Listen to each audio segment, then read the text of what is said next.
Good evening, dear listeners, and a very warm welcome to you all. Wherever you are tuning in from tonight, maybe cozied up in bed, listening from your favorite quiet corner at home, or perhaps relaxing somewhere peaceful. With the world fading away outside, I'm so glad you've joined me here. Take a slow, deep breath. Let your shoulders drop.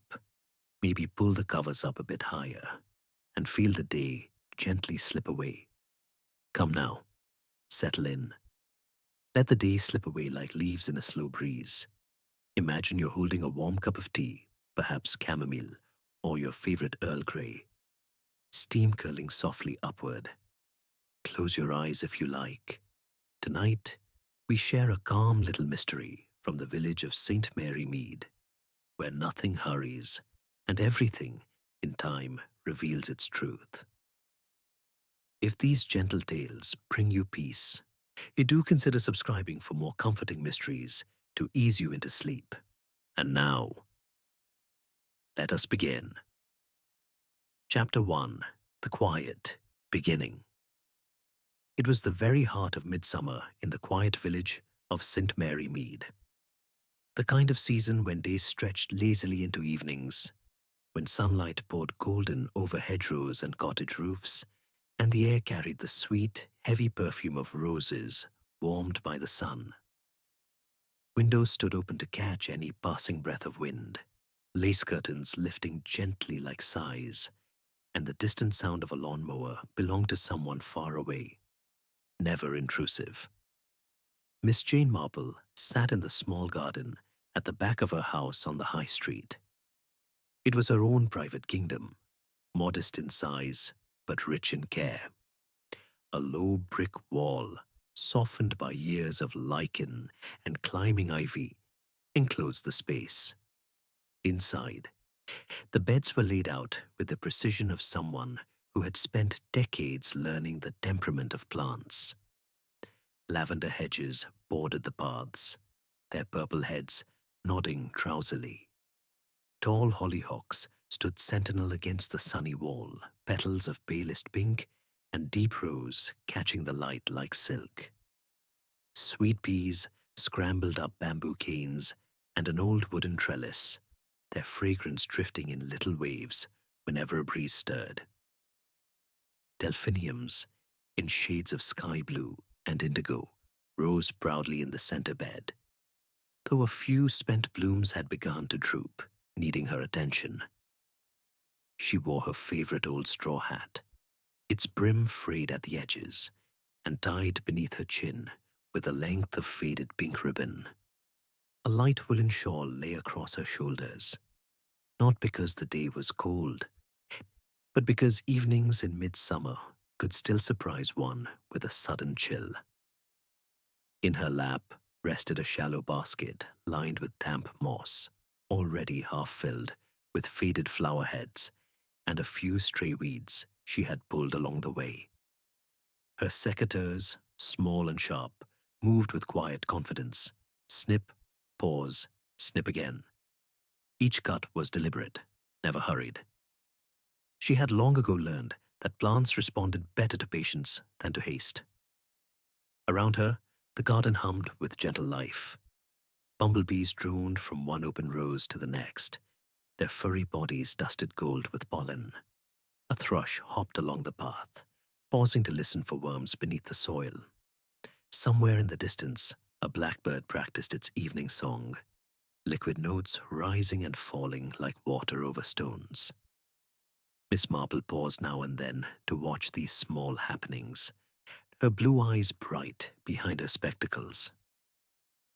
She had always believed that a garden taught one more about human nature than most drawing rooms ever could. People, like plants, needed the right amount of sun, the proper soil, a little pruning here and there, and above all, steady, unshowy attention.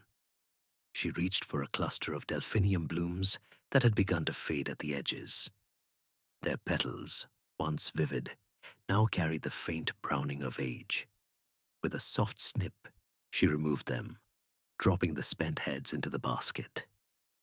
There now, she murmured, as though speaking to an old friend. You've done beautifully. Time to rest. She moved along the row, her hand steady, her mind drifting pleasantly over the small events of village life. Mrs. Price Ridley's new hat, rather too bright for church, but one must not judge, and the vicar's sermon last Sunday on charity. Sound enough, though a trifle long. Young Ellen Watkins, looking a little pale these days, perhaps the heat, or perhaps something else. As she worked, the afternoon light shifted. Shadows lengthened across the lawn, turning the grass from emerald to soft jade. The warmth of the day lingered in the brick paths, rising gently to meet her stockinged ankles. Miss Marple straightened for a moment, pressing a hand to the small of her back. Age, she reflected, with mild amusement, had its little reminders. Yet she would not have traded these quiet hours for anything grander. To sit here, surrounded by growing things, listening to the village breathe around her, that was enough. She turned her attention to the rosebed next. Here the hybrid teas were at their peak. Peace, with its great creamy blooms, flushed pink at the edges. Queen Elizabeth, tall and stately in soft coral. And her own favorite, an old variety called Madame Caroline Testoute, whose pale pink flowers carried the truest scent of summer. She bent to inhale one, closing her eyes briefly. The fragrance was rich, almost intoxicating. Honey and spice, and the memory of every midsummer gone before.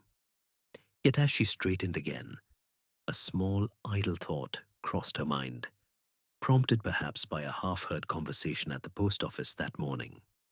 Someone, Mrs. Dane she believed, had mentioned in passing a silly title from a library book, The Midsummer Garden Murder. The phrase had lingered, amusing in its melodrama. Murder in a garden? In midsummer, of all times, when everything was so abundantly alive, young Miss Marple smiled to herself. Gardens were places of renewal, not endings. One cut back the old to make room for the new. One removed a diseased leaf to save the whole plant. If there was any murder here, it was only the gentle, necessary kind. The snip of secateurs, the pull of a weed, the turning of soil to let air reach the roots. Nothing sinister, nothing irreversible. Just the ordinary cycle of growth and rest. Still, the words had a certain ring to them. Midsummer Garden Murder. She could almost imagine it as the title of one of those modern detective stories young people seem so fond of, full of dramatic twists and unlikely poisons hidden in flowerbeds. She herself preferred the older tales, where motives were human and recognizable. Jealousy, fear, pride, love gone wrong. But even those were rarely set in gardens. Gardens were too honest, too patient, too full of small, everyday miracles. She gathered her basket and secateurs, brushing a little soil from her hands. The sun had dipped lower now, painting the sky in shades of apricot and rose. A coolness began to settle, brushing her cheeks like silk. Miss Marple walked slowly along the narrow path toward the back door, pausing once to deadhead a single marigold that had passed its best. The flower came away easily, leaving a clean stem. Inside the house, the kettle would soon be singing. She would make tea, china perhaps, with a slice of lemon, and sit by the open window to watch the light fade. Tomorrow she would walk to Mrs. Price Ridley's to collect those promised dahlia cuttings. The day after, perhaps tea with the vicar's wife. Ordinary days, ordinary pleasures, and yet, that curious phrase remained, floating gently in the back of her mind, like a petal on still water.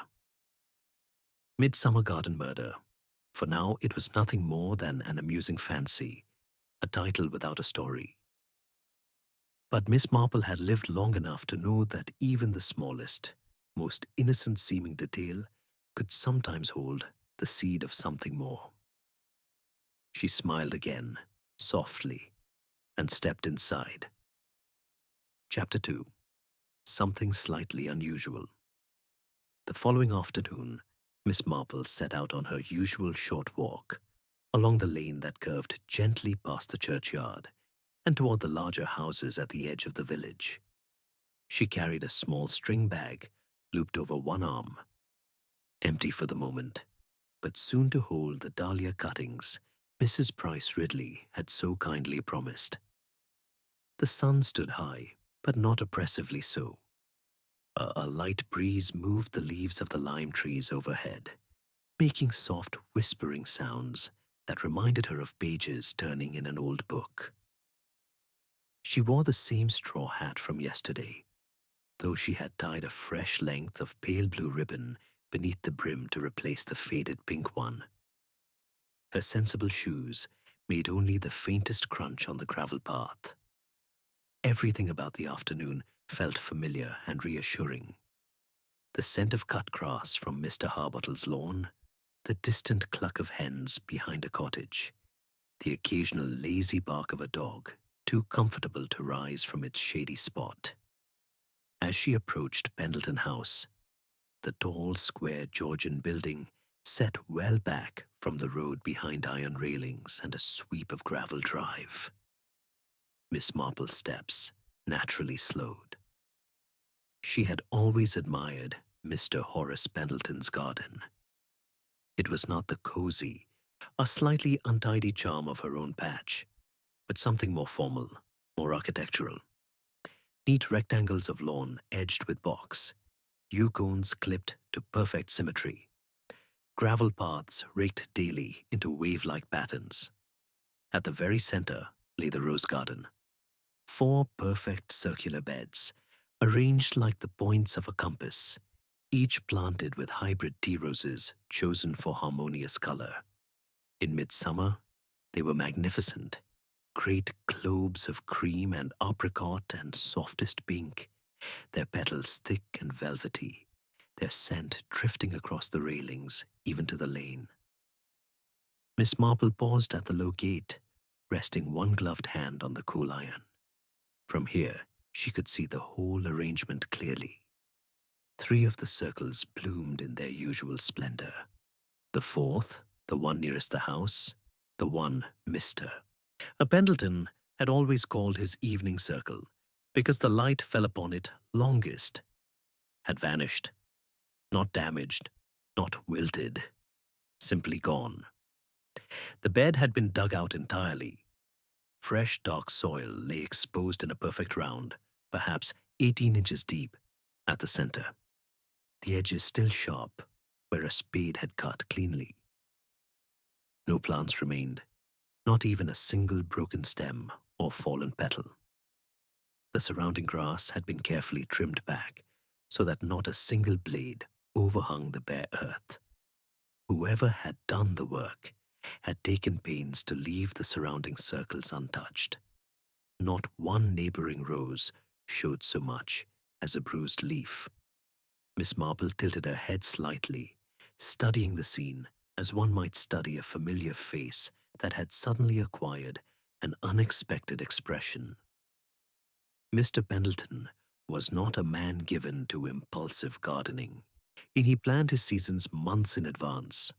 Roses pruned in March, fed in April, sprayed preventatively in May, deadheaded faithfully through June and July. To remove an entire established bed in full midsummer bloom was not mere maintenance. It was an act of decision, almost of surgery. She considered possible explanations, turning them over calmly as she might turn the pages of a seed catalogue. Disease? Black spot or mildew could strike quickly in humid weather, but it never confined itself so neatly to one circle. The infection would have shown first, on lower leaves, spreading outward in irregular patches. Here there was no sign of fungus, no yellowing, no spotting, just clean, deliberate removal. Winter damage discovered late? Unlikely. And the roses had been in perfect health only a fortnight earlier, when she had passed and exchanged a few words with Mr. Pendleton over the gate. He had spoken proudly of this very bed. The peace and Ina Harkness are doing splendidly this year, Miss Marple. Quite the best I've had. A new planting planned? Midsummer was hardly the season for setting out bare root roses. One waited for autumn or very early spring. Container plants could go in, of course, but why disturb thriving specimens first? And why leave the bed empty rather than fill it at once? She leaned a little closer, peering through the railings. The turned soil looked moist, but not waterlogged. Someone had watered it after digging, perhaps to settle the earth. A few small clods still showed the imprint of boot soles, ordinary garden boots, nothing distinctive, or no tools had been left behind. No wheelbarrow marks scarred the lawn. The work had been tidy, almost secretive. A small frown creased her brow, not of worry exactly, but of quiet puzzlement. Small inconsistencies, she had long observed, were often more revealing than large dramas. A man who changed his newspaper order without explanation might be expecting visitors he did not wish to discuss. A woman who suddenly stopped attending choir practice might be nursing a private sorrow. And a gardener who dug up a perfect rose bed in midsummer without apparent cause. Well, that too deserved gentle notice. Miss Marple continued on her way, the string bag swinging lightly against her skirt. She would not mention the bare circle to Mrs. Price Ridley. Not yet. There was no need to stir idle speculation. Besides, inexplanations had a way of presenting themselves if one waited patiently and listened. At Mrs. Price Ridley's, she was greeted warmly. The older lady, wrapped in a floral apron, led her at once to the dahlia bed. "I've marked the ones I promised you," she said, pointing with a trowel. "The coral ones and that lovely wine red. They'll do beautifully in your sunny corner." While Mrs. Price Ridley knelt to lift the plants, Miss Marple allowed her gaze to wander back toward the lane. From here, Pendleton House was just visible through a gap in the hedge, its white walls gleaming in the afternoon light. The bare circle was hidden now, but the memory of it remained sharp in her mind. They chatted of ordinary things, the church fete next month, the price of tomatoes at the greengrocer's, on young Ellen Watkins, who had looked so peaky lately. "Working too hard, I expect," Mrs. Price Ridley said comfortably. Miss Marple nodded, murmured agreement, tucked the cuttings carefully into damp newspaper inside her bag. When she left, the sun had begun its slow descent, turning the sky the color of ripe peaches. She walked home more slowly than she had come, her steps measured, her thoughts turning over that one small, unexpected sight. A perfect circle of emptiness in a garden that had always been so perfectly filled. It was nothing, perhaps. A gardener's whim, a private sorrow expressed in soil rather than words. Yet the phrase from the day before drifted back once more, soft as a petal falling, midsummer garden murder. For the first time she wondered, not with alarm, but with the mild curiosity of long habit, whether the title might belong to something real after all. Not a violent thing, of course, nothing bloody or shocking, but a quiet destruction, perhaps. Something deliberately ended in the very season when everything should have been at its most alive. She reached her own gate, pushed it open with a familiar creak. The garden welcomed her back, roses still blooming, bees still busy, everything in its place. For now. Chapter 3. Gentle Observations. The days that followed passed in the unremarkable rhythm that St. Mary Mead knew so well. Mornings began with mist lying low over the meadows, burning off slowly as the sun climbed. Afternoons brought warm light through open windows, the faint clink of teacups from neighboring gardens, the occasional trill of a bicycle bell along the high street. Evenings settled early, soft and violet, with stars appearing one by one above the church spire. Miss Marple continued her own small routines without alteration. She rose at the usual hour, watered the pots on her windowsill, swept the front step, prepared breakfast.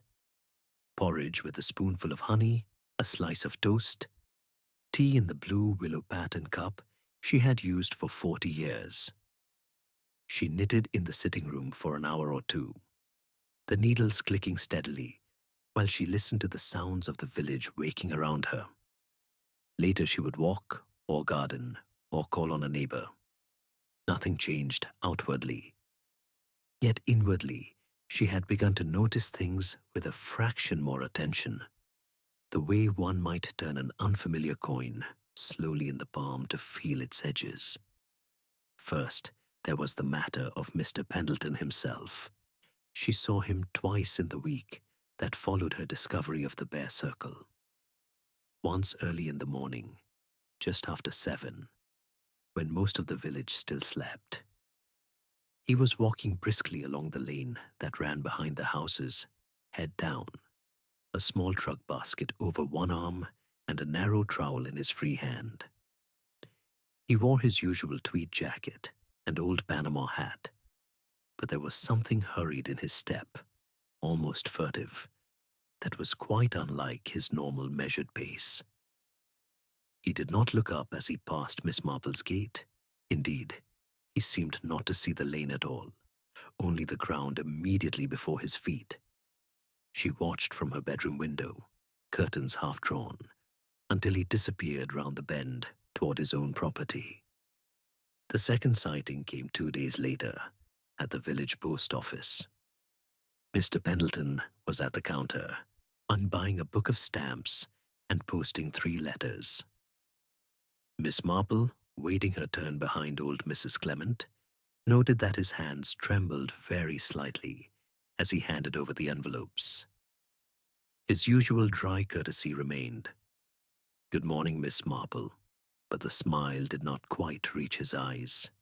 He left quickly, without lingering for the usual exchange of village news. Then there was Ellen Watkins.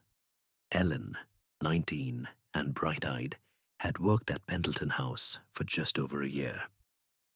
She came to Miss Marple's twice a week to help with the heavier cleaning, scrubbing the kitchen tiles, black-leading the range, turning mattresses, and always stayed for a cup of tea and a chat afterward. On Thursday morning, while they sat together at the scrubbed kitchen table, Ellen spoke more quietly than usual. "He's not himself, miss," she said, and which he never used to do. And at which he never used to do. And at night, well, I've heard him walking about downstairs long after everyone's gone to bed, pacing like. And once I saw him in the garden after dark, just standing by that empty circle with a lantern, staring down at the soil as if he'd lost something. Miss Marple listened without interrupting, nodding gently from time to time. "And papers," Ellen went on, lowering her voice further, though they were quite alone. "He's been burning things in the study grate. Not the usual letters, old ones, I think. I found bits in the ashpan the other morning, corners of envelopes, scraps with writing on them. He never used to burn anything himself.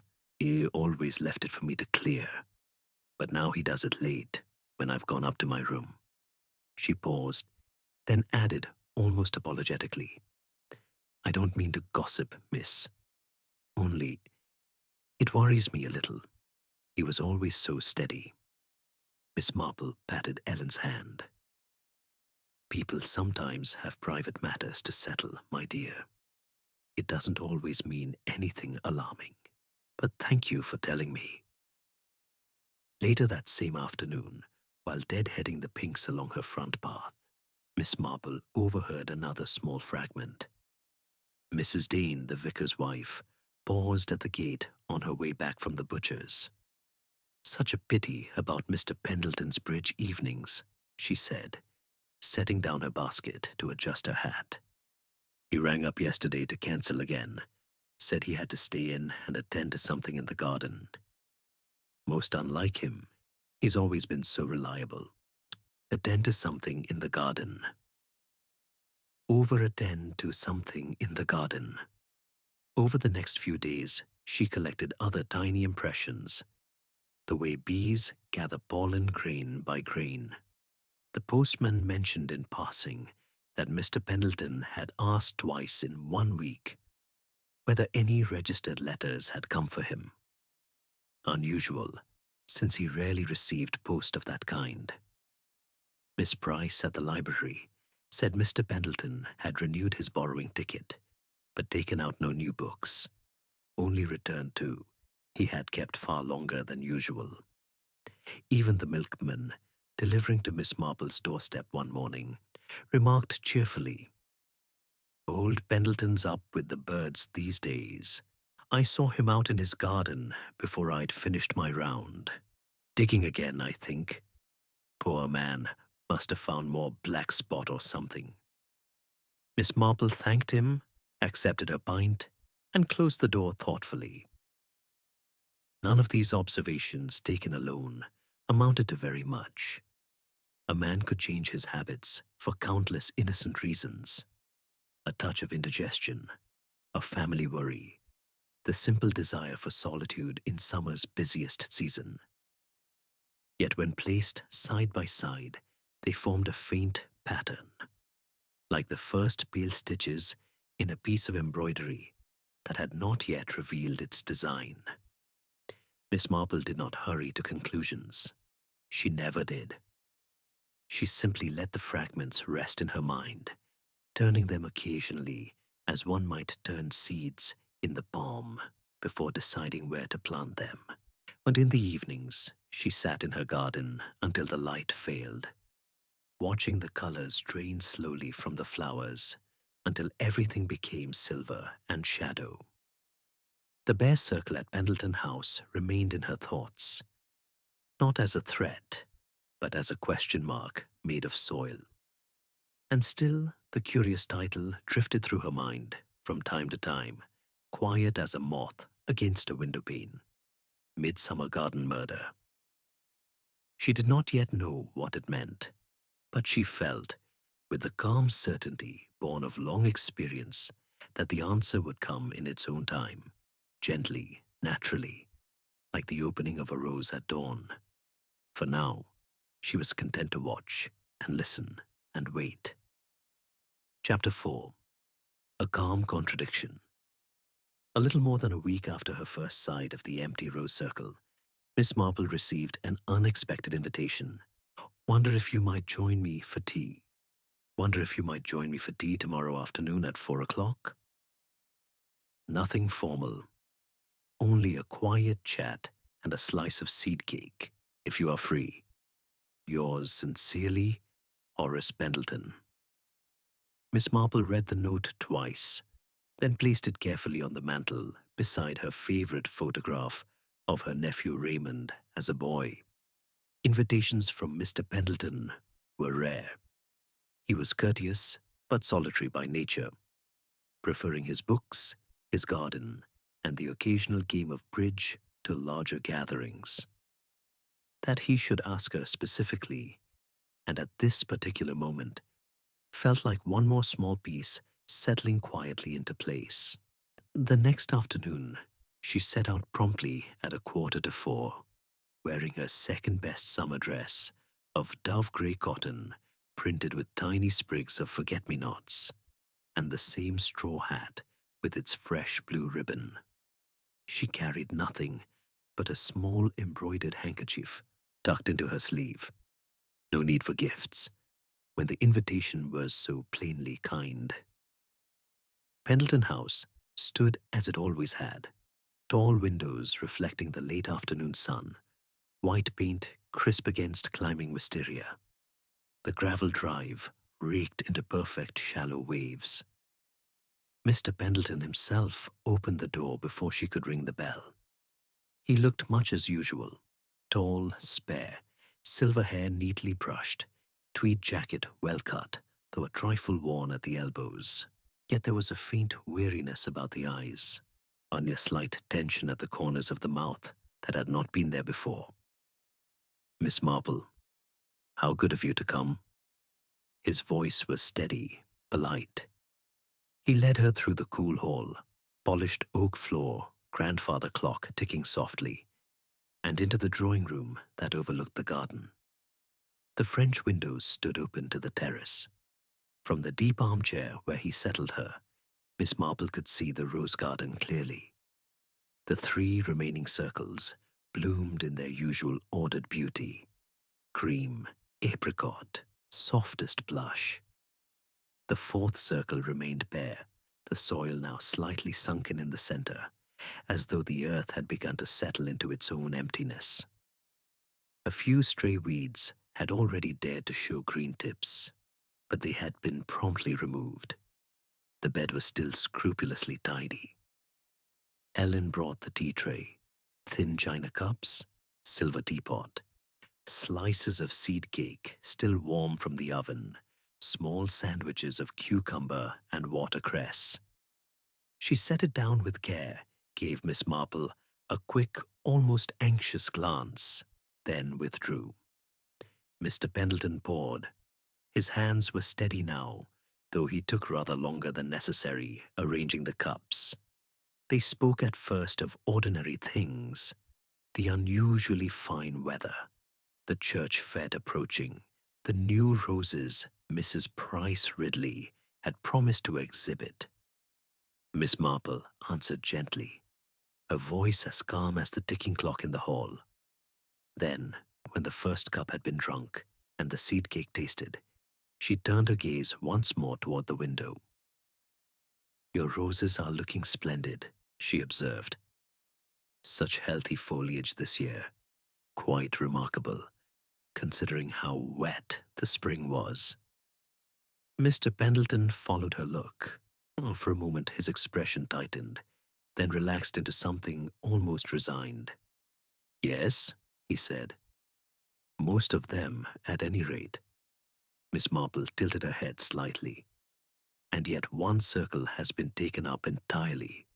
Such a pity, when they were doing so well. I remember admiring that very bed only a few weeks ago. The piece and Ina Harkness, together, made such a lovely harmony of color." He set his cup down with care. "Black spot, I'm afraid. It appeared quite suddenly. I had no choice but to remove the plants before it could spread." Miss Marple nodded slowly, as though considering the explanation with perfect seriousness. "I see," she said. "Black spot is always such a disappointment. Though I must confess, I've never known it to strike so selectively. An entire circle, and not a single leaf affected in the others. No yellowing, no dark spots, no premature leaf drop. Quite remarkable." A small silence followed. Outside, a blackbird called once, then fell quiet. Mr. Pendleton cleared his throat. "Sometimes it begins below ground. The roots are attacked first. One sees nothing above until it is too late." Miss Marple smiled faintly, not in disbelief, but in the gentle way one might smile at a child explaining why a favorite toy had gone missing. "Perhaps," she agreed. "Though in my own garden, I've always found that when black spot takes hold below, there are signs above long before the plant must be sacrificed. Wilting tips, uneven growth, a certain dullness to the leaves. But your roses in the other beds, they look as though they have never known a day's illness. He looked at her then, directly, for the first time since she had arrived. Are revealing, she replied simply. They revealing, she replied simply. They speak so plainly. If one listens. Another pause. The light outside had begun to soften, turning the bare soil to warm brown rather than stark black. Mr. Pendleton spoke at last, voice low. I had hoped the matter would pass unnoticed. A small, private decision. But I see now that nothing in a village ever truly passes unnoticed. Miss Marple set her cup aside. Not when it concerns something so out of the ordinary. Midsummer is the season of fullness, Mr. Pendleton. To remove beauty at its peak, to claim disease where none appears, creates a contradiction that is hard to overlook. He gave a small, almost soundless sigh. You are quite right, of course. It was not black spot. He did not elaborate. She did not press. Instead, she looked out once more at the empty circle, letting the silence do its gentle work. In that quiet moment, the title of our tale shifted again in meaning. Not murder in the garden, in the violent sense of old detective stories.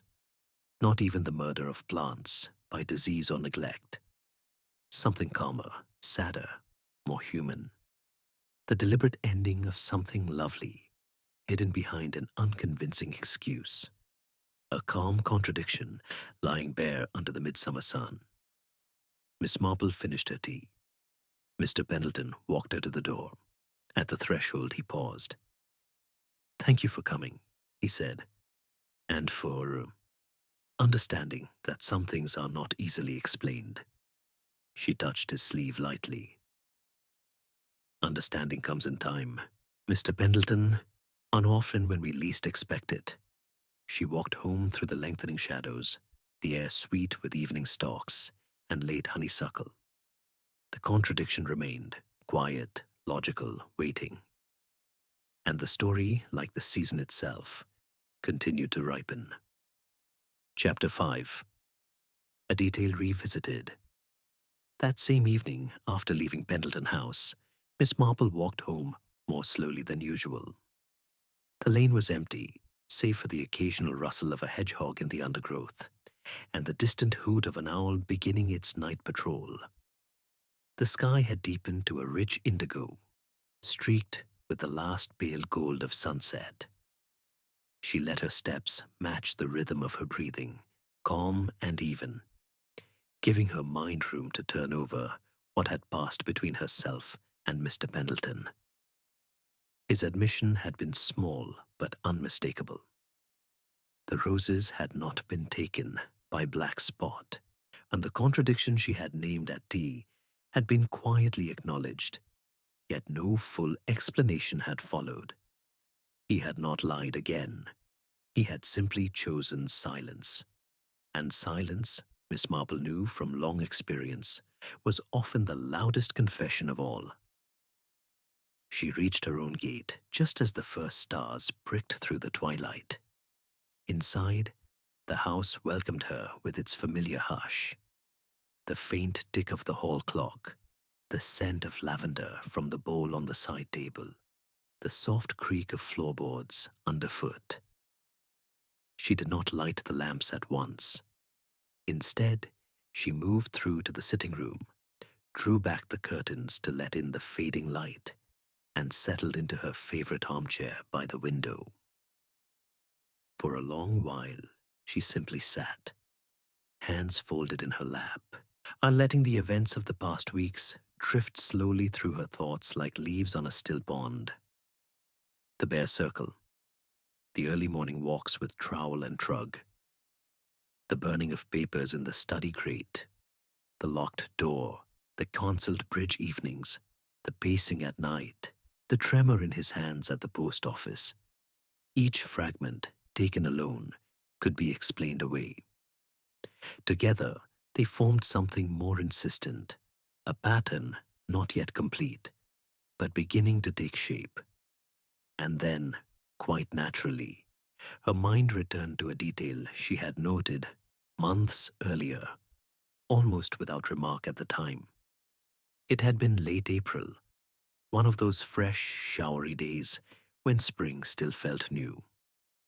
Mr. Pendleton had stopped her outside the post office to show her a document he had just collected from his London solicitor. It with quiet pride. My new will, he had with quiet pride. My new will, he had said, with the dry humor that was so characteristic of him. One must keep these things in order, Miss Marple, especially when one has no wife or children to complicate matters. A simple document, really, everything to my nephew Charles, with a few small bequests to the church and to Ellen for her faithful service. Nothing extravagant. She had congratulated him on his foresight, remarked that such matters were always wise to settle early, and they had parted with the usual polite nods. Now, sitting in the dimming room, that moment returned with new clarity. Wills could be changed. Wills could be contested. Wills could be destroyed. And a will or a draft of one was precisely the sort of document that might be hidden in haste, buried where no one would think to look.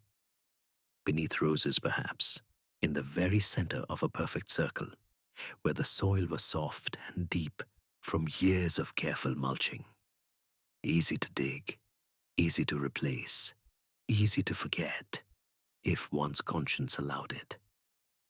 Miss Marple closed her eyes for a moment, picturing the scene.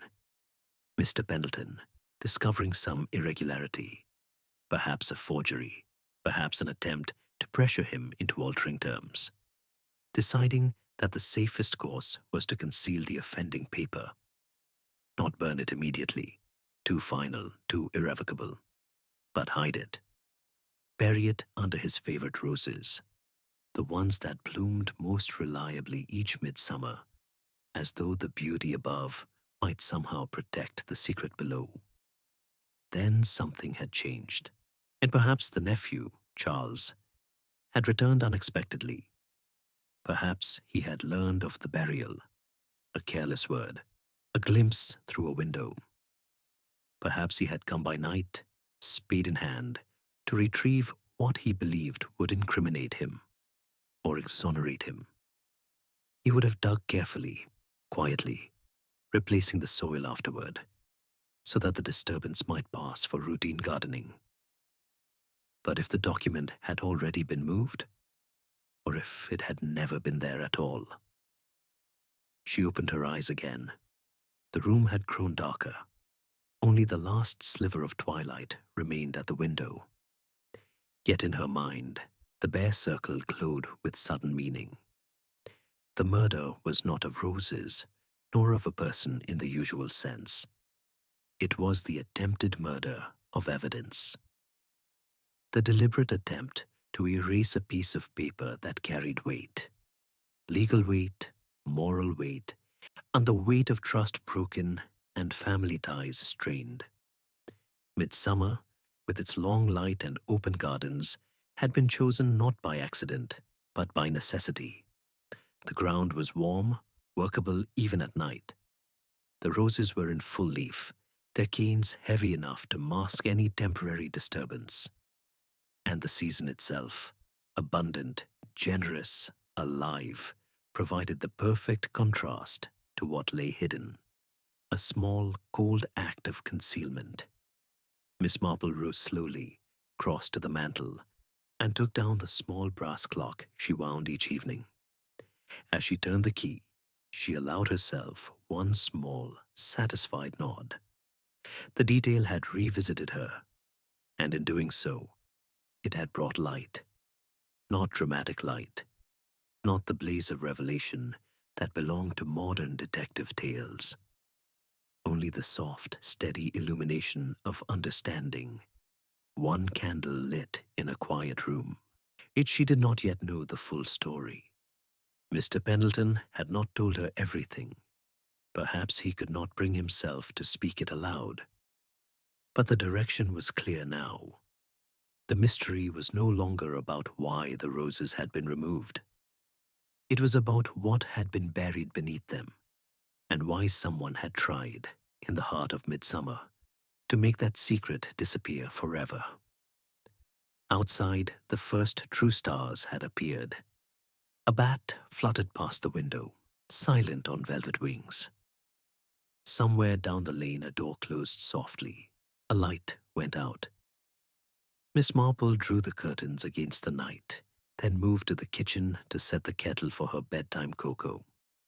Tomorrow she would walk again, perhaps past Pendleton House, perhaps straight to its door. There would be no confrontation, no demand for confession. Only a gentle question or two, so asked in the same calm voice she had used at tea. The truth, she knew, was already loosening itself from the soil. It needed only time, patience, and the right moment to rise into the open air. For tonight, that was enough. She carried her cup to the sitting room, settled once more in her chair, and let the quiet wrap around her like an old friend. The midsummer garden still held its secret, but not for much longer. Chapter 6. Quiet Explanation. The next morning dawned soft and clear, the kind of midsummer day that promised warmth without weight. Miss Marple rose at her usual hour, drew back the curtains to let in the pale gold light, and prepared her breakfast with the same unhurried care she always did. Porridge simmered gently on the stove, tea steeped in the willow-patterned pot, a single slice of toast, buttered, and waiting on the blue plate. She ate by the open kitchen window, watching a pair of sparrows hop along the sill, unafraid. By 9:30, she had tidied the kitchen, changed into her lightest summer coat, and set out along the lane toward Pendleton House. She carried nothing but her small embroidered handkerchief and the calm certainty that had settled in her mind overnight. No notebook, no list of questions. Only the wish to speak plainly, kindly, and let the rest follow as it would. The iron gate stood ajar, as though someone had passed through recently and not bothered to latch it. She pushed it wider, walked the gravel drive, each step making the soft crunch that always reminded her of walking on brown sugar, and rang the bell. Ellen answered almost at once. Her eyes widened slightly at the sight of Miss Marple so early, then softened with something like relief. "He's in the garden, miss," she whispered. "Same place as always these days, by the empty bed. Shall I fetch him?" "No need, my dear," Miss Marple replied gently. "I'll go to him. Thank you." She followed the path around the side of the house, past the clipped yews and the neat herbaceous border, until the rose garden came into view. Mr. Pendleton stood exactly where she had expected, at the edge of the bare circle, hands clasped behind his back, gazing down at the dark soil, as though it held answers he had not yet found the courage to read. He did not start when he heard her footsteps.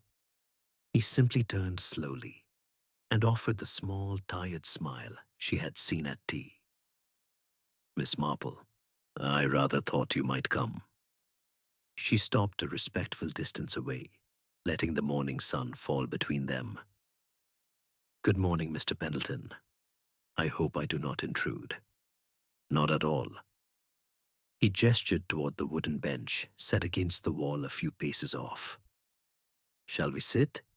The sun is pleasant here." They settled side by side. The bench was warm from the morning light. Bees droned lazily among the surviving roses.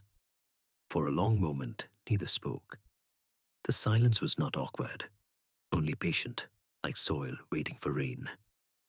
At last, Miss Marple began, her voice low and even. "I believe I understand now why the roses were removed. not because of black spot, nor because of any fault in the plants themselves, but because something needed to be hidden beneath them, and later, perhaps, retrieved. Mr. Pendleton did not deny it. He only nodded once, or a small movement. A will, she continued gently, or rather, a draft of one. Something that had come into your possession and caused you distress.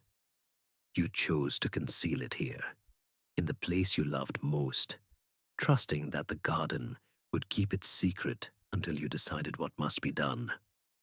He exhaled, a long, quiet sound, almost a sigh of release. You see very clearly, Miss Marple, clearer than I have allowed myself to see these past weeks. She waited, giving him room. It was Charles, he said at length, my nephew, the only family left to me. He altered the will I had shown you in April. A clever forgery, I must admit, good enough to deceive anyone who did not know my hand intimately. He hoped, I suppose, to hasten matters. I am not a young man. He thought the inheritance too distant. Miss Marple listened without judgment, her hands folded quietly in her lap. I discovered the forgery quite by chance, he went on, a small slip in the wording, a phrase I would never have used. I confronted him quietly, here in this garden, one evening in early June. He denied it at first, then broke down. There were tears, promises, shame. I told him I would not prosecute. I could not bear the scandal, the ruin of his name. But I could not leave the forged document in existence either. So I buried it, here beneath the peace roses. I thought time would make the decision easier, that I might burn it later, when the pain had dulled. He paused, looking down at the empty bed. But Charles could not wait. He returned one night, silently, through the back gate. I heard nothing until the next morning, when I saw the soil disturbed. He had dug. I found nothing, for I had already moved the paper to the study grate and burned it the evening before, and left again before dawn. I suppose he thought I had destroyed it already, or perhaps he hoped to find proof that would clear him, destroy the evidence of his own act. Either way, he panicked. He wrote me a letter, posted yesterday, I believe. A full confession, no excuses, only regret, and a plea to forgive him if I can.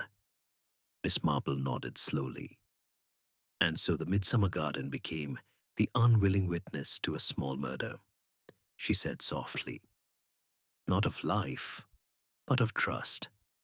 The attempt to kill a document, to erase an inconvenient truth, hidden beneath the very roses that should have stood for continuity, for family enduring through seasons. Mr. Pendleton looked at her then, eyes clear for the first time in weeks. Yes, and that is precisely what it was. A murder of evidence, committed in the heart of summer when everything else was so alive. And I allowed it, encouraged it even, by choosing concealment over openness. Miss Marple reached out and touched his sleeve, the lightest pressure. Yet no lasting harm has been done, she said. The forgery is destroyed. Charles has confessed of his own accord.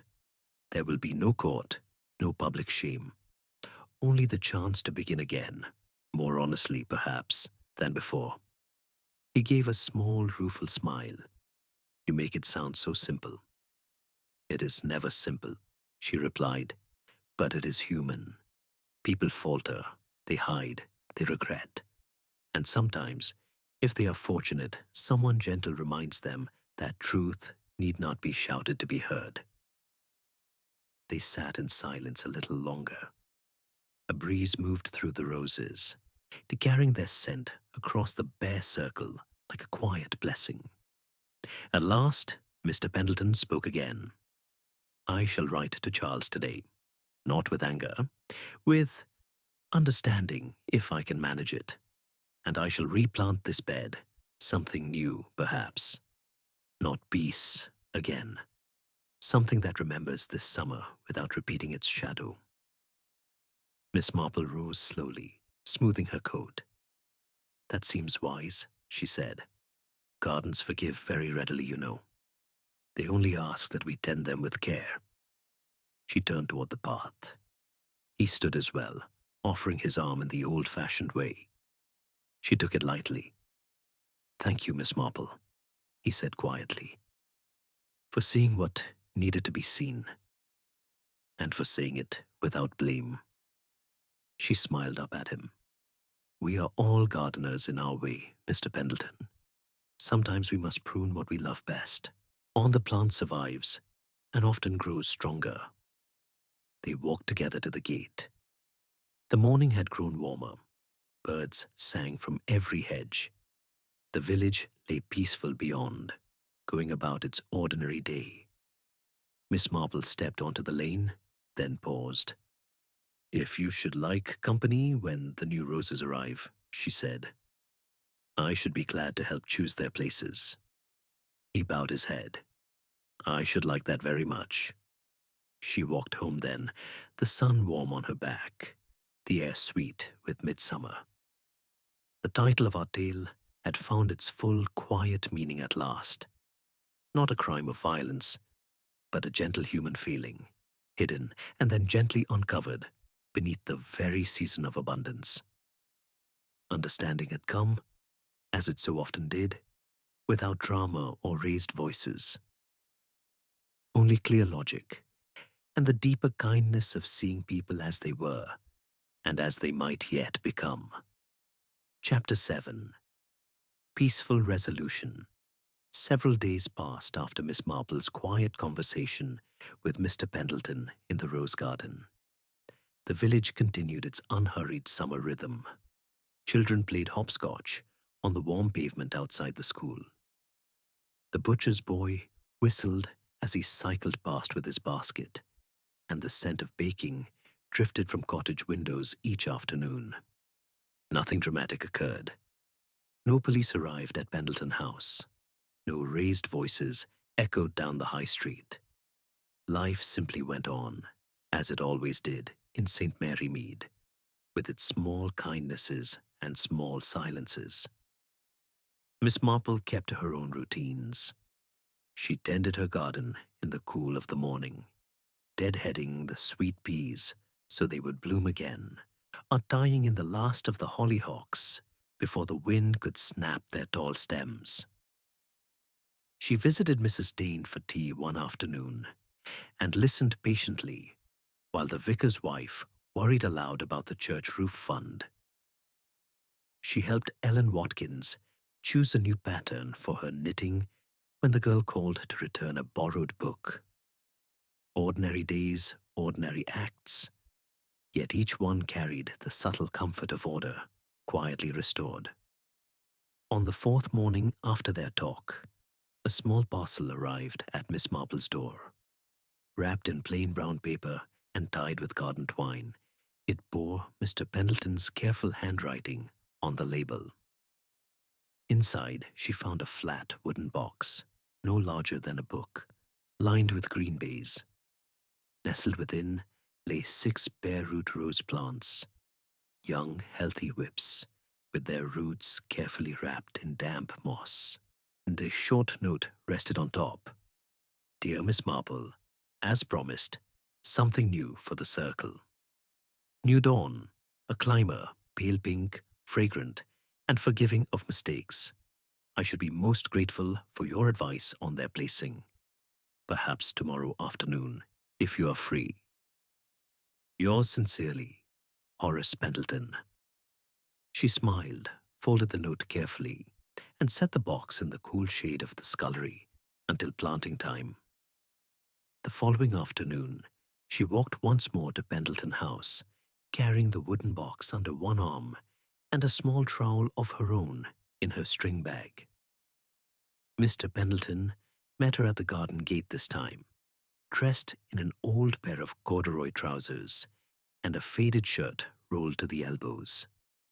He looked lighter somehow, shoulders less tense, eyes clearer, as though a weight long carried had at last been set down. Thank you for coming, he said simply. I thought we might begin together. They walked to the rose garden in companionable silence. The 3 surviving circles still bloomed richly, though a few early petals had begun to fall, carpeting the grass in soft confetti. The bare circle waited, its soil freshly turned once more and enriched with a layer of well-rotted compost that smelled sweetly of earth and promise. Mr. Pendleton knelt first, smoothing the surface with his hands. Miss Marple joined him, skirts carefully tucked, and together they worked without hurry. She showed him how to soak the roots briefly in a bucket of water, how to tease them gently apart so they would spread outward rather than circle back on themselves. He dug the planting holes deep enough for the roots to stretch, wide enough to welcome them, while she positioned each whip so the graft union would sit just above the soil line. They spoke little at first, only the small exchanges of gardening. A little more to the left, perhaps. Yes, that will catch the evening sun beautifully. Yet the silence between words was warm, comfortable, the kind that comes when 2 people understand one another without needing to explain. When the last rose was planted and the soil firmed gently around its base, they stood back together. Watering cans waited nearby. They took turns pouring slowly, letting the water sink deep rather than run off. The young canes stood slender and upright, their few leaves bright green against the dark earth. In time, they would climb the low wooden obelisk Mr. Pendleton had already set in the center. In another summer, they would cover it in pale pink blooms, fragrant and generous. Miss Marple dusted her hands on her apron. New Dawn, she said softly. A fitting name. It carries no memory of what came before, only the promise of what may come after. Mr. Pendleton nodded. I wrote to Charles yesterday. A long letter, not angry, not accusing.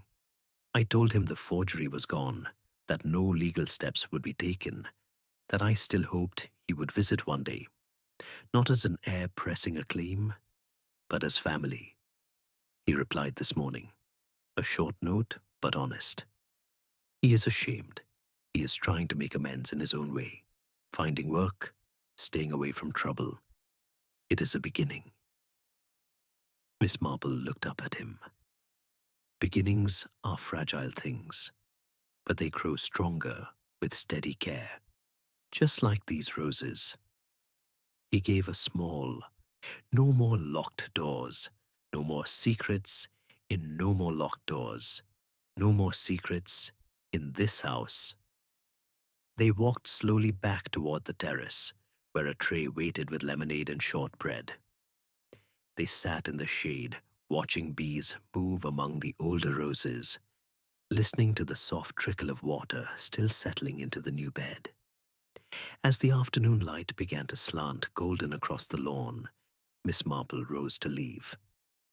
Mr. Pendleton walked her to the gate. You have given me more than advice on planting, he said quietly. You have given me back a measure of peace. She touched his arm lightly. Peace is often only a matter of seeing clearly, and then acting kindly. You did both, in the end. She stepped onto the lane. Now behind her, the house stood tall and calm once more, its garden no longer bearing the mark of hidden distress, but ready for renewal. Miss Marple walked home through the late afternoon glow. The village lay quiet around her. Windows open to catch the breeze, voices murmuring from gardens, the faint chime of the church clock marking the hour. Everything was in its place. The midsummer garden murder, that small human attempt to bury an inconvenient truth beneath beauty, had been undone not by detectives or dramatic revelations, but by quiet confession, gentle forgiveness, and the simple act of replanting. The title, at last, made complete sense. Not a tale of violence or malice lasting, but of a momentary darkness hidden in the season of light, and of how light, given time and care, always returns. She reached her own gate, pushed it open. As her garden greeted her, lavender still fragrant, sweet peas still climbing, delphiniums fading gracefully into seed. She paused on the path, breathing in the evening air. Order had been restored, not loudly, not swiftly, but steadily, naturally, as seasons turn and gardens heal. Miss Marple stepped inside, closed the door softly behind her, and let the peace of the house wrap around her like twilight. All was well. Sleep well now, dear listener. The village sleeps too, under a sky full of stars. The roses will bloom again next midsummer, perhaps even more beautifully for the care they have known. Good night, Michal. May your dreams be gentle. Chapter 8. The garden remembered weeks, slipped past like petals falling one by one from a spent bloom. Midsummer gave way imperceptibly to late summer. The light turned a deeper gold. Our mornings carried the first faint chill. Blackberries ripened along the lanes, and the hollyhocks began to lean under the weight of their own seed heads. In St. Mary Mead, nothing hurried. Life continued in its familiar, comforting cadence. Church bells on Sunday, market day on Wednesday, the postman's cheerful whistle each morning. Miss Marple's garden reflected the season's gentle shift. The sweet peas had mostly finished, though a few stubborn vines still offered pale pink flowers if she remembered to pick them daily. The delphiniums had been cut back, leaving neat stumps promising next year's blue spires. Lavender bushes buzzed with late bees, their scent stronger now, almost medicinal in the warm afternoons. She spent her mornings there, pottering happily, tying up dahlias, collecting fallen rose petals for potpourri, watching a robin that had claimed her bird table as its own.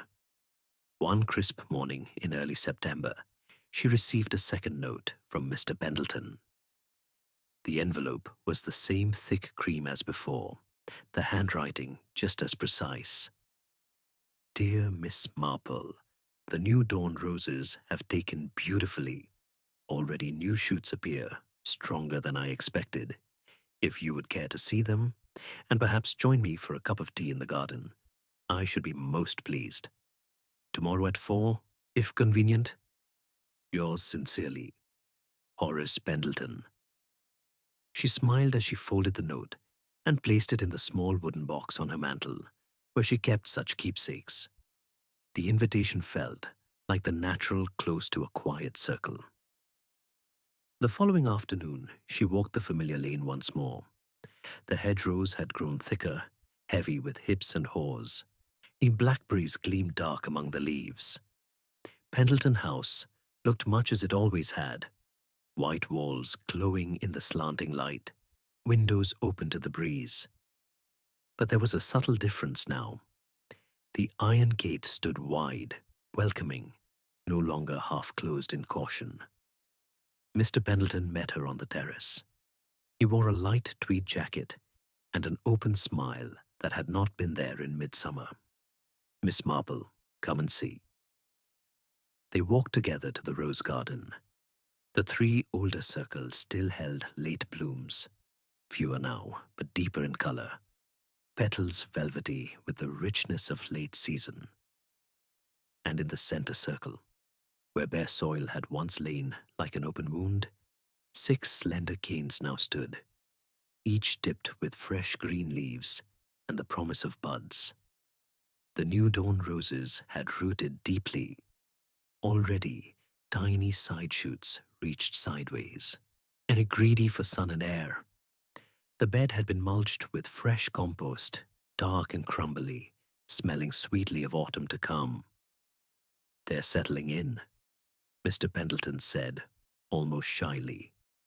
"I water them every evening. Ellen helps sometimes. She says it's the first time she's enjoyed gardening, rather than dreading it." Miss Marple bent to examine one cane, touching a new leaf with the tip of her finger. "They look very happy here," she murmured. "Forgiving plants, new dawn. They bloom on old wood and new, and they don't mind a little neglect if they're given kindness when it matters." They sat on the same wooden bench as before. Ellen brought tea, proper china in thin cups, seed cake sliced thick, a small bowl of blackberries she had picked that morning. She lingered a moment, smiling at Miss Marple. "He's been better, miss," she said quietly. "He sings sometimes when he thinks no one hears. And the study door stays open now." Miss Marple nodded, pleased. "That's as it should be." When Ellen had gone inside, Mr. Pendleton spoke again, voice low. "I heard from Charles last week. He's found work in a solicitor's office in Manchester. Not grand, but steady. He's renting a small room and attending evening classes in accountancy. He wrote to say he's saving to repay the small legacy I had left him in the original will, the one he tried to alter. Not because I asked, but because he wants to.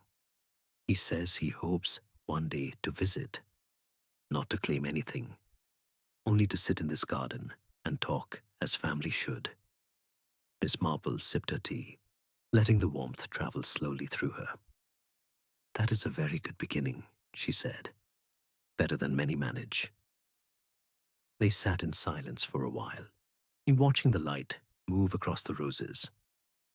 A late butterfly, red admiral, wings velvet black and scarlet, settled briefly on one of the new canes, then lifted away.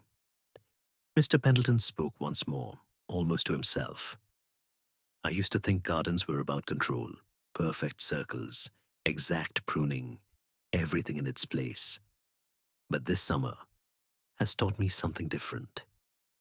Sometimes the most beautiful growth comes after we let go of what we thought we needed to protect, after we admit the mistake and plant something new instead." Miss Marple looked at him with quiet affection. "Gardens are very wise teachers," she agreed. "They never hurry us, but they never let us stay stuck either." As the sun dipped lower, turning the sky the color of ripe peaches, she rose to leave. Mr. Pendleton walked her to the gate as he had done before, but this time his step was lighter. His arm offered without tension. At the lane she paused. "Should the new dawn need any attention over winter," she said, "you know where to find me." He bowed his head. "I shall remember." She walked home through the lengthening shadows. The air had cooled. A faint mist began to rise from the meadows. Lights appeared one by one in cottage windows, warm gold against the dusk. Somewhere a kettle sang, a child laughed, a door closed softly. Inside her own house, she lit the small lamp beside her chair, drew the curtains, and settled with a cup of cocoa. The room smelled faintly of lavender and wood polish, of all the quiet evenings that had gone before and all the ones yet to come. The midsummer garden murder, such a dramatic phrase for so small and human a story, had long since dissolved into memory. Oh, what remained was simpler. A bare circle replanted, a family tie gently retied, a man learning to open doors instead of locking them, a village continuing its peaceful round. Miss Marple sipped her cocoa, feeling the warmth spread through her. Outside, the first stars appeared above the roofline, steady and kind. All was as it should be, and so our tale ends, not with a sudden flourish, but with the soft sigh of a season turning, a garden healing, and hearts finding their way back to quiet trust. Sleep now, dear listener. Let the night carry you gently. The roses, old and new, will wait patiently until next midsummer, blooming again in their own good time. Good night, Michal. May your rest be deep and sweet. Chapter 9. Winter. Promise.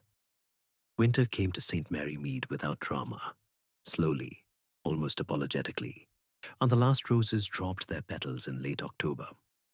By November, the garden beds stood bare and patient under a thin crust of frost. Days shortened. Lamps were lit earlier.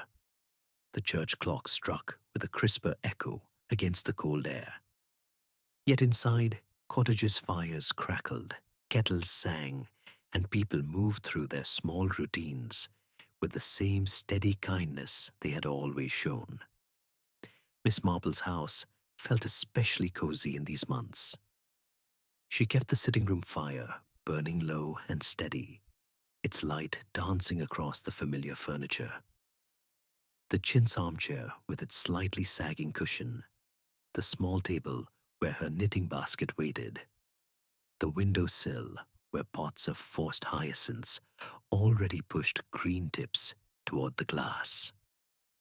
She spent her mornings writing letters, long, thoughtful ones, to her nephew Raymond in London, shorter, or warmer ones to friends in the village. Afternoons were for reading by the fire, or walking, well wrapped, to call on neighbors who might appreciate company on a grey day. One such afternoon in mid-December, she received a third envelope from Pendleton House. The paper was the same thick cream, but this time the handwriting seemed a fraction less formal, as though the hand that held the pen had relaxed. Dear Miss Marple, the new dawn canes have been carefully pruned and protected for winter. A small surprise has appeared beneath the mulch. Green shoots already, far too early, but determined. Ellen has baked shortbread and wonders if you might join us for tea next Wednesday. Charles will be here. He arrives by train on Tuesday and stays until the new year. We would both be honored if you came. Yours, most sincerely, to Horace Pendleton. Miss Marple read the note twice, then placed it carefully beside the two that had come before. She felt no surprise, only the quiet satisfaction one experiences when a cutting, long tended, finally shows root. Wednesday arrived clear and cold. She dressed warmly.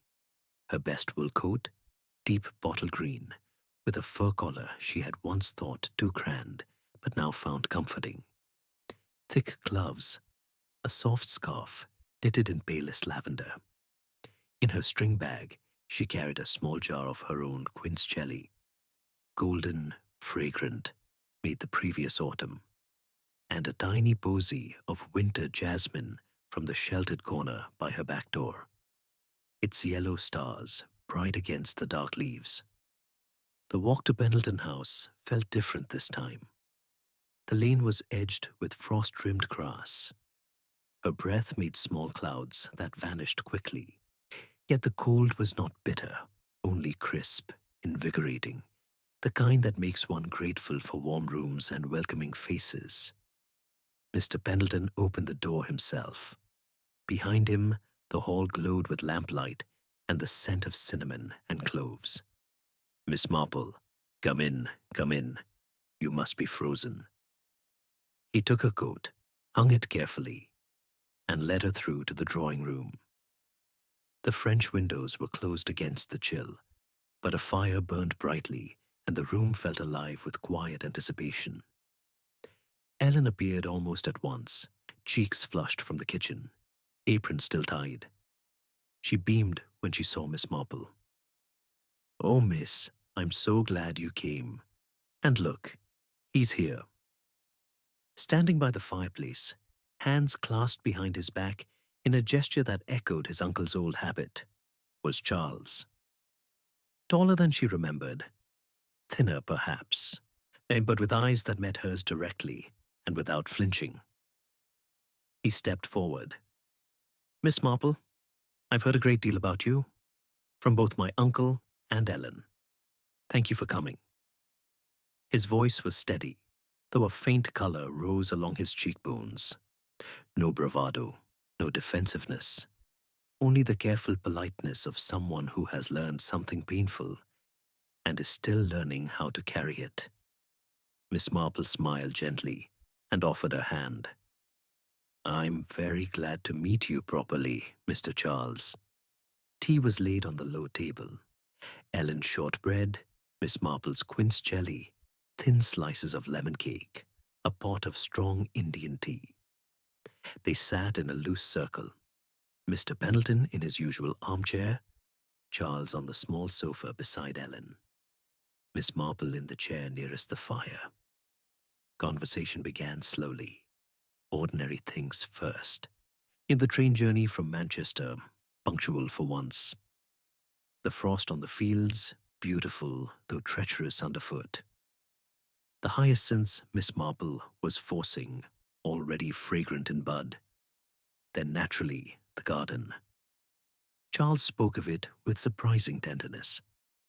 Uncle Horace showed me the new bed this morning. Those canes are stronger than I expected. He told me the story of the roses that were there before and why they were taken up. He paused, looking down at his cup. I didn't know the full details until recently. I'm sorry for the part I played. It was a stupid, selfish thing. I've spent months trying to understand how I could have thought it would ever end well. Mr. Pendleton reached across and touched his nephew's arm, briefly, lightly. We've spoken of it enough, Charles. What matters is that we're here now. Ellen, who had been listening quietly, added in her soft voice. And the garden doesn't hold grudges. It's already putting out new growth. I check it every morning before the sun's properly up. Those little green tips, they're like a promise. Miss Marple nodded. Gardens have very long memories, she said, but they also have very generous hearts. They remember the hurt, yes, but they remember the healing longer. They talked then of small, hopeful plans. Charles returning in spring to help with the heavier digging, perhaps learning to prune properly under his uncle's guidance. Ellen thinking of night classes in bookkeeping so she might one day manage a larger household. Mr. Pendleton considering opening the house to 1 or 2 paying guests in summer. Nothing grand, just enough to keep the place lively. At the threshold, Charles spoke again, Mr. Pendleton and Ellen following a few steps behind. At the threshold, Charles spoke again, quietly. Thank you, Miss Marple. Not just for today, for seeing what needed seeing last summer. Without that, I don't know if any of this would have happened. She looked up at him, eyes kind behind her spectacles. You did the hardest part yourself, my dear. You wrote the letter. You came. The rest is only tending. She stepped out into the cold evening. Stars were already sharp above the bare trees. Behind her the door closed softly, but not before she heard Ellen's light laugh and Mr. Pendleton's low murmur. Ordinary sounds, made extraordinary by the simple fact that they were shared. She walked home through the frosty quiet, scarf tight around her throat, the posy of jasmine still fragrant in her bag, even though she had left it on the mantel for them. Inside her own house, she lit the lamp, poked the fire to life, and settled with a cup of cocoa. The room smelled of wood smoke and hyacinth, and the faintest trace of quince jelly she had opened earlier. The Midsummer Garden Murder, such an alarming title for so small a human stumble, had long ago become something else entirely. A story of roots quietly repairing themselves beneath the frost, of trust replanted in careful stages, of people learning slowly and without fanfare how to grow together again. Miss Marple sipped her cocoa, feeling the warmth spread inward. Outside, the first flakes of snow, impossibly early, began to drift past the window, silent and silver in the lamplight. Winter had arrived, but spring, she knew, was already promised beneath the soil. Sleep now, dear listener. Let the night hold you gently. The garden remembers, and so do we. Good night, Michal. May your dreams carry the scent of jasmine and new beginnings. Chapter 10. The Full Circle. Spring returned to St. Mary Mead as it always did. Tentative at first, then suddenly generous. By late March, the frost had lifted for good. Daffodils pushed through the damp earth in bright yellow crowds along the lanes. Cherry trees along the churchyard path opened pale pink blossoms that drifted like confetti whenever a breeze passed. The air smelled once more of warming soil and new green things waking. Miss Marble's garden responded eagerly. The hyacinths she had forced indoors now bloomed in pots by the front door, to filling the porch with their sweet, heady scent. Sweet peas, sown early under glass, sent up curling tendrils toward the trellis. The delphiniums showed strong basal leaves, promising the tall blue spires that would come in June. She spent her mornings there with quiet pleasure, hoeing gently between rows, tying in wayward shoots, watching a pair of blackbirds build their nest in the ivy-covered wall. One bright Saturday in early April, a letter arrived. Not the familiar cream envelope from Pendleton House, but a thinner, lighter one, postmarked Manchester. The handwriting was unfamiliar but careful, almost schoolboy neat. Dear Miss Marple, my uncle suggested I write to you directly. I shall be in St. Mary Mead next weekend, Friday evening through Sunday. I've promised to help him with the spring planting, a new border along the terrace, some vegetables for Ellen to tend. If it would not be an imposition, I should very much like to call on you. Perhaps bring a small gift from the city. Uncle Horace says you are fond of seed catalogues and unusual bulbs. With gratitude, Charles Pendleton. Miss Marple folded the letter with a small, satisfied smile. She placed it in the wooden box with the others, then went to the garden to cut a few early primroses, pale yellow, still dewed, for the blue vase on her sitting-room table. Friday evening arrived mild and clear. Miss Marple lit the lamps early, set a small tray with tea things, and a plate of her own shortbread, the recipe Ellen had admired last winter, and waited without impatience. Just after 7 o'clock, there came a soft knock. She opened the door to find Charles standing on the step, taller now in the lamplight. He dressed in a plain grey overcoat and carrying a modest paper-wrapped parcel. Miss Marple, thank you for having me. Come in, my dear. The kettle is just on the boil. She took his coat, led him to the sitting room. The fire burned low and welcoming. The primroses glowed softly on the table. Charles sat on the edge of the armchair opposite hers, hands resting on his knees, as though unsure where to begin. They spoke first of small things, the train journey, smoother than expected, the daffodils along the lanes. He had never noticed how many there were. The scent of hyacinths drifting from the hall. Then, naturally, the garden at Pendleton House. It's changed so much since last summer, he said quietly. The new dawn roses are already putting out buds, tiny pink ones, still furled. And Uncle Horace lets me water them every evening when I'm here. He says I have a steady hand. Miss Marple nodded, pouring tea. Steady hands are learned, she replied. sometimes through mistakes, more than through success. Charles looked down at his cup. I made rather a large mistake last year. I've spent months thinking about it, every day on the train to work, every evening in my small room.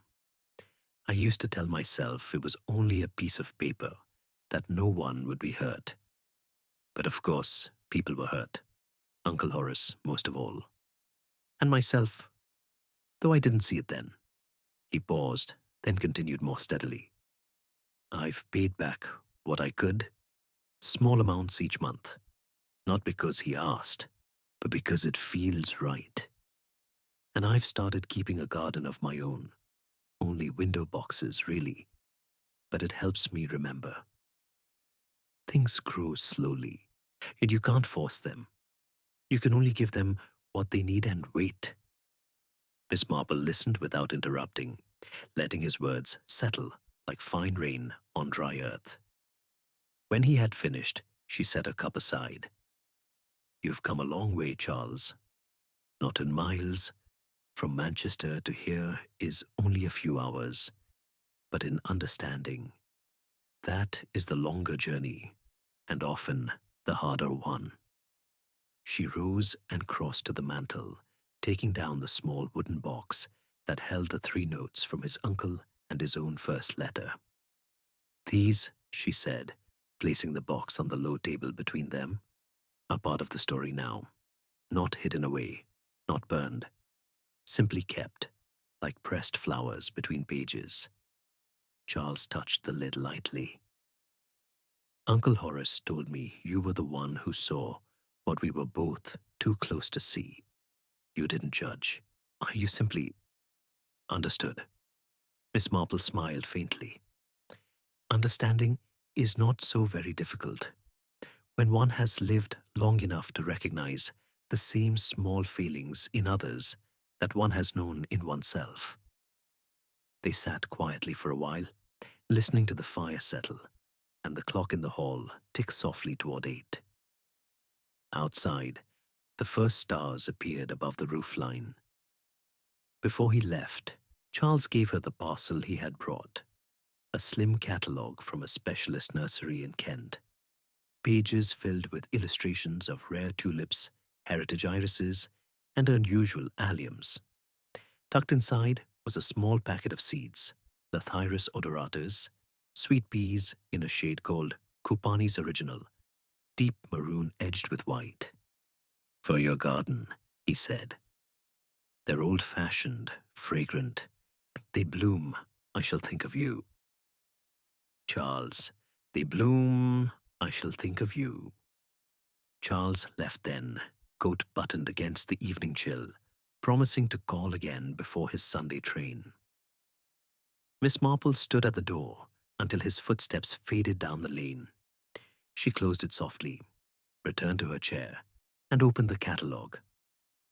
Page after page of color plates, soft pastels, rich purples, sunny golds, glowed in the lamplight.